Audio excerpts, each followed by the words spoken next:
जय हिंद साथियों, आप सभी का स्वागत है सीबीआई क्लासेस में। पिछले वीडियो में हम लोग ने साइंस का मॉडल सेट 1 कर लिया था। आज के वीडियो में हम लोग मॉडल सेट 2 देखने वाले हैं, तो बने रहना पूरा आखिर तक वीडियो में। चलिए देखते हैं पहला क्वेश्चन से क्या है। पहला क्वेश्चन,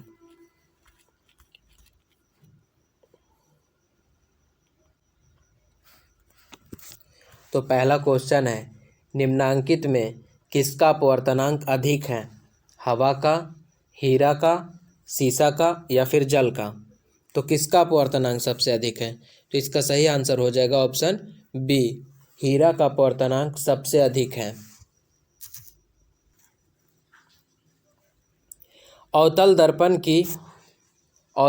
की फोकस दूरी होती है, ऋणात्मक होती है, धनात्मक होती है, शून्य होती है या फिर कभी ऋणात्मक और कभी धनात्मक? तो अवतल दर्पण की जो फोकस दूरी होती है वो ऋणात्मक होती है। ऑप्शन ए सही हो जाएगा, ऋणात्मक। किसी लेंस में मुख्य फोकस की संख्या कितनी होती है? 1 होती है, 2 होती है, 3 होती है या फिर 4 होती है? तो किसी भी लेंस में जो मुख्य फोकस की संख्या जो होती है वो 2 होती है। ऑप्शन बी सही हो जाएगा, 2। दाढ़ी बनाने वाले कौन सा दर्पण उपयुक्त होता है? तो दाढ़ी बनाने में कौन सा दर्पण उपयुक्त होता है? उत्तल होता है, अवतल होता है, समतल होता है या फिर इनमें से कोई नहीं? तो दाढ़ी बनाने में जो उपयुक्त दर्पण होता है वो अवतल होता है। ऑप्शन बी सही हो जाएगा, अवतल।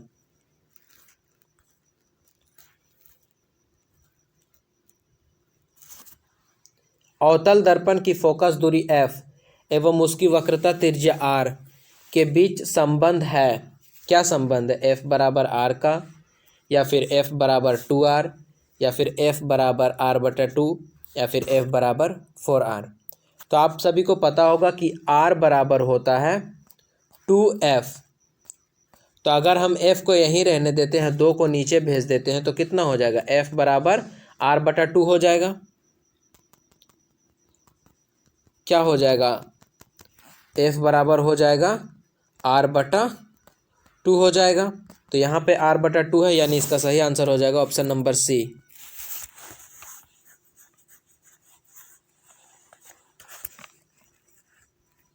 अगला क्वेश्चन है, निम्नांकित में किस लेंस को अभिसारी लेंस कहा जाता है?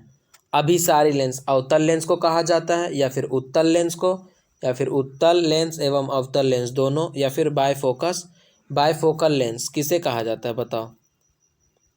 तो अभिसारी लेंस जो कहा जाता है, अभिसारी लेंस कहा जाता है उत्तल लेंस को। ऑप्शन बी सही हो जाएगा, उत्तल लेंस।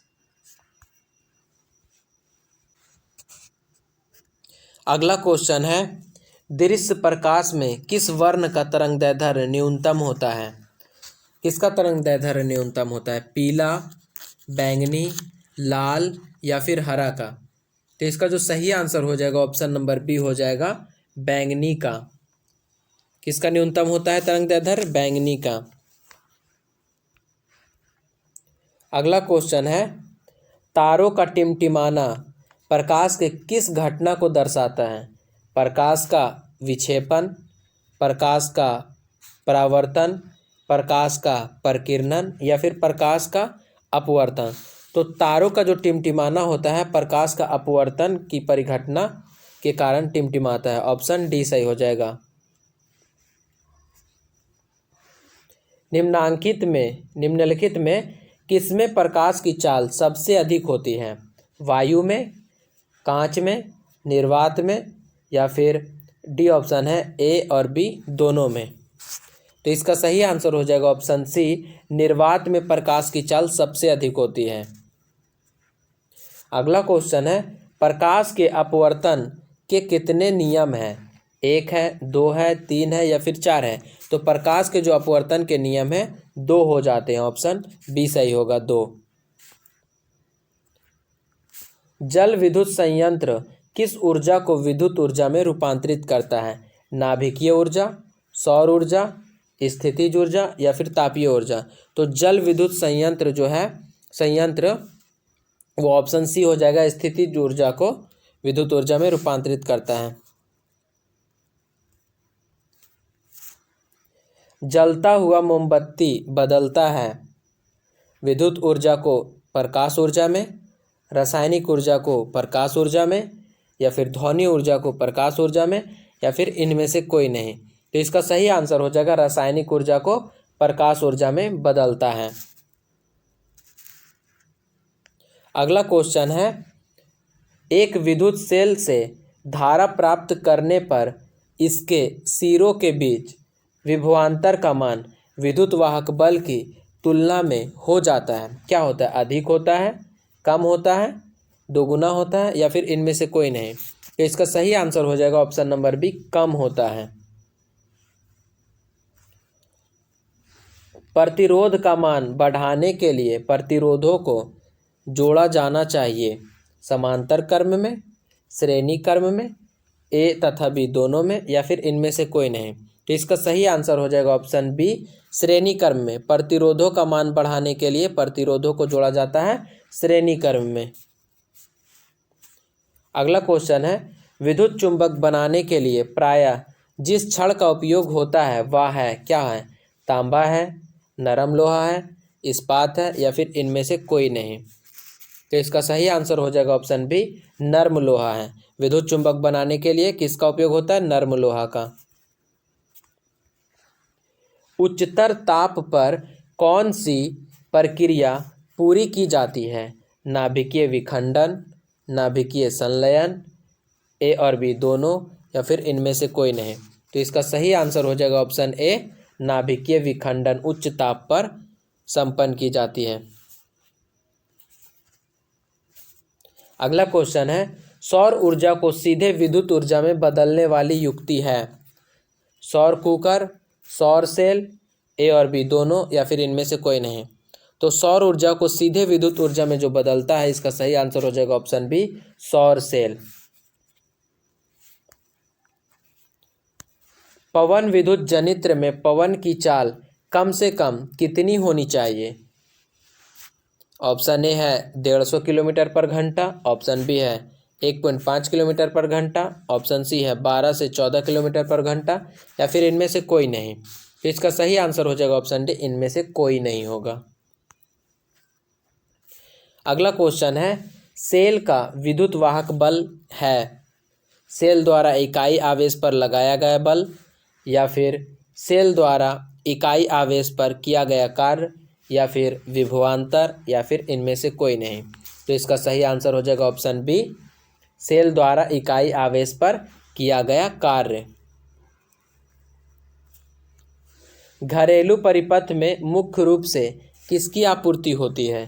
प्रतिवर्ती धारा की, चरदिष्ट धारा की, दिष्ट धारा की, या फिर इनमें से कोई नहीं।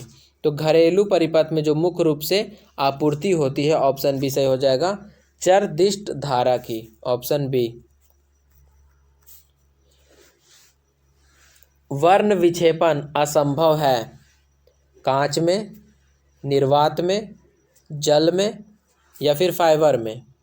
तो इसका सही आंसर हो जाएगा ऑप्शन डी, फाइबर में। अगला क्वेश्चन है, वायु में रखा एक कांच का प्रिज्म आपतित किरण को मोड़ देता है, ऊपर, नीचे, आधार से दूर, या फिर आधार की ओर। किधर मोड़ता है? तो इसका सही आंसर हो जाएगा ऑप्शन डी, आधार की ओर मोड़ देता है। 2Zn + O2 2ZnO किस प्रकार की अभिक्रिया है? अपघटन है, विस्थापन है, अवक्षेपण है, या फिर अपचयन है? तो इसका सही आंसर हो जाएगा ऑप्शन डी, अपचयन अभिक्रिया है।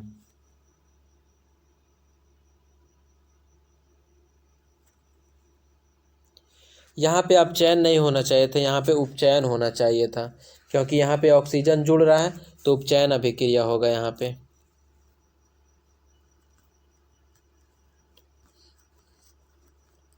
अगला क्वेश्चन है, खाने वाला सोडा का रासायनिक सूत्र क्या है?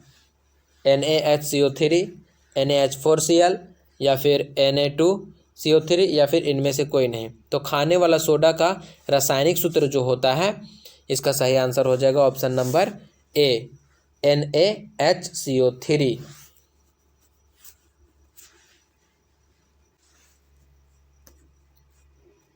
अगला क्वेश्चन है, कमरे के ताप पर द्रव अवस्था में रहने वाली धातु है।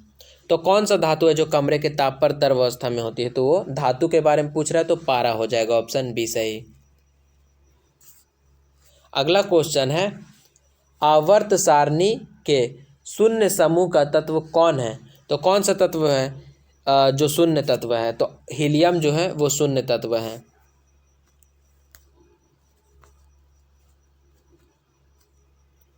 अगला क्वेश्चन है, सोडियम कार्बोनेट के जलीय विलयन में मेथिल ऑरेंज का विलयन मिलाने पर विलयन का रंग परिवर्तित होकर निम्नलिखित में कैसा हो जाता है? पीला होता है, लाल होता है, गुलाबी होता है या फिर हरा होता है? तो इसका सही आंसर हो जाएगा ऑप्शन ए, पीला होता है। ग्लोबल वार्मिंग के लिए उत्तरदायी गैस निम्नलिखित में कौन है? NH3 है, CO2 है या फिर O2 है या फिर N2 है? तो ग्लोबल वार्मिंग के लिए जो उत्तरदायी गैस है CO2 हो जाएगा, ऑप्शन बी। गंधक की परमाणु संख्या क्या है? 2 है, 4 है, 8 है या फिर 16 है? तो गंधक का जो परमाणु संख्या होता है ऑप्शन डी 16 होता है। गंधक का परमाणु संख्या कितना होता है? 16 होता है। अम्ल का जलीय विलयन विद्युत का संचालन करता है क्योंकि अम्ल में आयनित होता है, अविलेय होता है, विलेय होता है या फिर इनमें से कोई नहीं? तो इसका सही आंसर हो जाएगा ऑप्शन ए, आयनित होता है। अम्ल जो होता है आयनित होता है जल में। अधिकतर धातुओं के ऑक्साइड होते हैं क्षारीय, अम्लीय, उदासीन या फिर इनमें से कोई नहीं? तो अधिकतर धातु के ऑक्साइड क्षारीय होते हैं और अधातु अगर पूछता तो उसका ऑक्साइड क्या होता है? अम्लीय। तो यहाँ पे धातु पूछा गया इसलिए इसका ऑक्साइड क्षारीय होगा। सोने में निम्नलिखित में कौन सी धातु मिलाकर मिश्र धातु तैयार की जाती है? ऑप्शन ए है Cu, ऑप्शन बी है Zn, ऑप्शन सी है K, ऑप्शन डी है लोहा। तो इसका सही आंसर हो जाएगा ऑप्शन नंबर ए, Cu।